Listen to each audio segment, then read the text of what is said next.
Sementara itu, saudara, harga tomat di Malang turun drastis. Anjloknya harga tomat ini akibat pasokan dari petani yang berlimpah.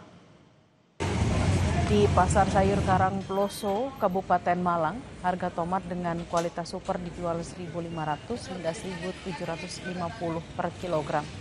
Sedangkan untuk kualitas di bawahnya dijual per kotak Rp40.000. Menurut pedagang, turunnya harga tomat terjadi sejak sepekan terakhir.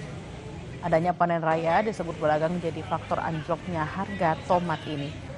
Anjloknya harga tomat membuat pedagang rugi karena tak jarang tomat yang tidak laku busuk dan harus dibuang. Dukung jadi asupannya melimpah. Oh, pasokan banyak ini Pak berarti? Pasoknya banyak. Iya. Merugi. Gimana? Iya. Kan apa ya? Kadang nggak laku, jadi busuk buang. Saudara Menteri Kebudayaan Fadlizon mendorong agar program makan bergizi gratis atau MBG menggunakan pangan lokal Nusantara. Upaya ini disebutnya dapat memberdayakan masyarakat adat serta menggerakkan ekonomi daerah. Menteri Kebudayaan Fadlizon menegaskan pentingnya kedaulatan pangan melalui pelestarian pangan lokal Nusantara.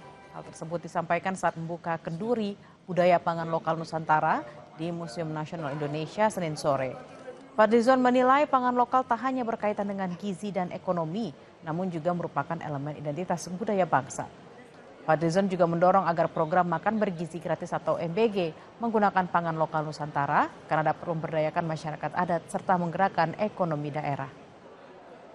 Akan lebih mudah kan untuk mendapatkan sumber-sumber dari lokal, pangan lokalnya.